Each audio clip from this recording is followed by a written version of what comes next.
Hablar de Italia durante la Segunda Guerra Mundial es un tema complejo debido a las diversas opiniones que se ciernen sobre el desempeño de esta nación durante el conflicto. Mayormente los reflectores caen sobre los ejércitos italianos que combatieron en la campaña del norte de África en sus diversas etapas. Los desastres italianos en 1940 a 1941. Hasta el mejor desempeño que tuvieron ciertas divisiones como el Ariete, Trieste, Centauro o los paracaidistas Folgore siguen sujetos a tema de discusión hoy en día. Pero hay un ejército italiano que cosechó diversos éxitos. De hecho, fue el ejército italiano más exitoso durante la Segunda Guerra Mundial. Sin embargo, curiosamente no luchó en el principal teatro de operaciones de su nación. En mayo de 1941, Mussolini, quien siempre tuvo sospechas de que Hitler atacaría a la Unión Soviética, vio esto confirmado cuando de manera oficial Hitler informó de sus planes al duce. De inmediato Mussolini, bastante entusiasmado, le dijo a su ministro de Asuntos Exteriores: «Debemos ir a combatir al frente ruso lo antes posible». Mussolini envió una carta al Führer ofreciendo el apoyo de una fuerza expedicionaria y afirmando que éstas tendrían un buen desempeño, que sus tropas, siempre que se trata de luchar contra los bolcheviques, eran muy eficaces. Finalmente, el 30 de junio de 1941, Berlín hizo formal la invitación a Italia para participar en la campaña rusa.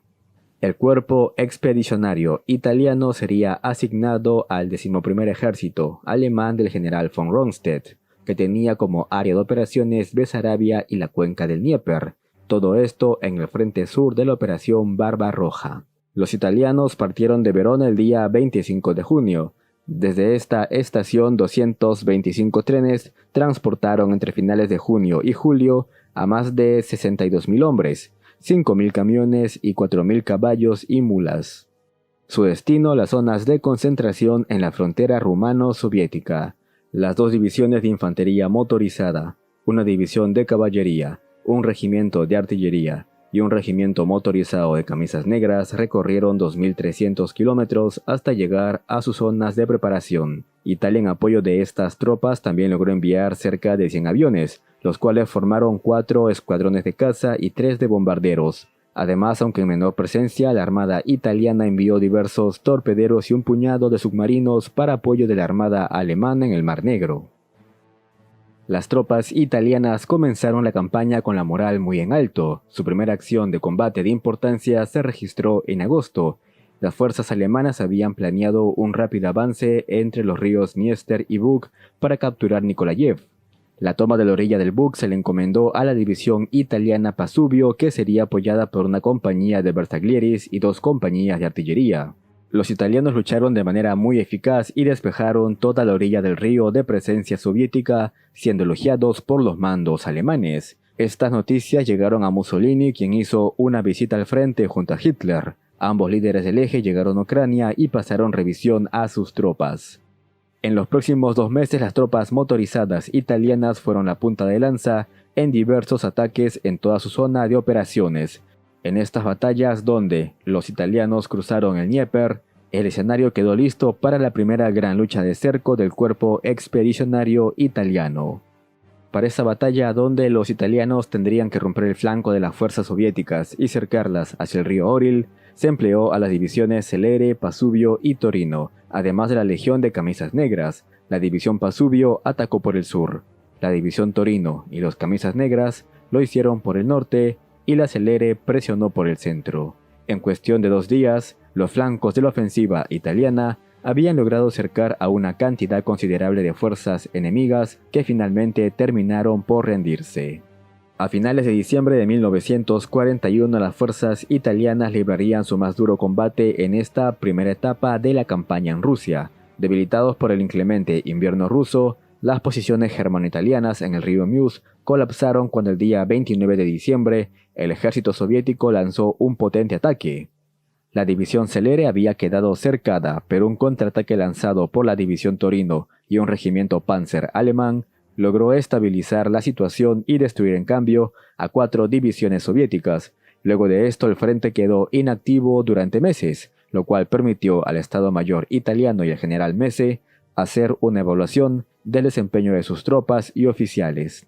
Se había hecho evidente que a pesar de la bravura de los soldados italianos, la falta de blindados, artillería pesada, armamento antitanque, equipos de comunicación, entre otros, redujo bastante su efectividad. Para esto quiero mencionar información que encontré en el libro Los aliados italianos de Hitler, del historiador MacGregor Knox. Knox menciona que las tropas italianas estaban constantemente con escasez de municiones, combustible, repuestos e incluso mano de obra. Mientras que un Estado Mayor alemán empleaba 66 oficiales, los italianos lo hacían con 150 y con una efectividad mucho menor a la alemana. Sumado a esto, el Ministerio de Guerra italiano nunca pudo suministrar del armamento necesario a sus tropas para el tipo de lucha feroz que se libraba en el frente oriental. El tanque italiano no era rival ni por asomo para el T-34 soviético. La tanqueta CB-33 para 1942 ya era totalmente obsoleta. Knox finaliza con que para la década de los 40 el ejército italiano estaba listo para luchar la Primera Guerra Mundial. Pues bien, en medio de todo este problema logístico y de falta de equipamiento, Mussolini tuvo una gran idea. Solicitó a Ugo Cavallero, jefe del Comando Supremo de las Fuerzas Armadas italianas, el envío de más de 200.000 soldados a Rusia para la campaña del verano de 1942. Como era obvio, Cavallero sabía que Italia no estaba en condiciones de suministrar y equipar a tantas tropas. Es más, era mejor enviarlas al norte de África, pero Cavallero fue una especie de mariscal Keitel para Mussolini y aceptó semejante solicitud. En abril de 1942 se volvieron a reunir el Führer y el Duce. Hitler elogió el desempeño de las tropas italianas. Sus soldados lucharon de manera magnífica y soportaron valientemente las dificultades del invierno junto a sus camaradas alemanes. Finalmente Mussolini envió las tropas prometidas.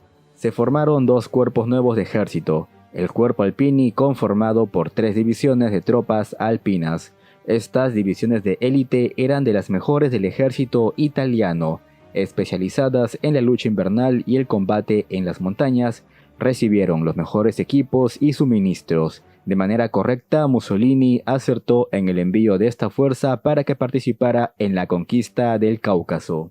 Lamentablemente para las tropas alpinas, Hitler había decidido avanzar al Cáucaso sin los italianos. Por otra parte, el segundo cuerpo estaba formado por divisiones de infantería profesionales. Eran tropas que antes de la guerra ya cumplían servicio militar. Resulta bastante curioso cómo Mussolini empleó muy buenas divisiones en un frente que para Italia era netamente secundario. Con estos refuerzos, el cuerpo expedicionario italiano pasó a ser llamado como 35º Cuerpo Motorizado, y junto con los dos nuevos cuerpos de ejército formaron al 8º Ejército Italiano en Rusia. El general Italo Garibaldi pasó a dirigir a este ejército en reemplazo de Giovanni Mezze. En julio de 1942, los italianos lanzaron su ofensiva, cuyo objetivo junto a los alemanes era alcanzar las orillas del río Don. Durante 20 días las tropas italianas tomaron localidad tras localidad. Nikitino, Petrovenki y Krasnilutsk cayeron bajo su control. El 1 de agosto se asomaba frente a ellos el gran río Don. El tercer regimiento de Bersaglieri junto al 578 regimiento de infantería alemán pudieron establecer las primeras posiciones del eje sobre el río Don.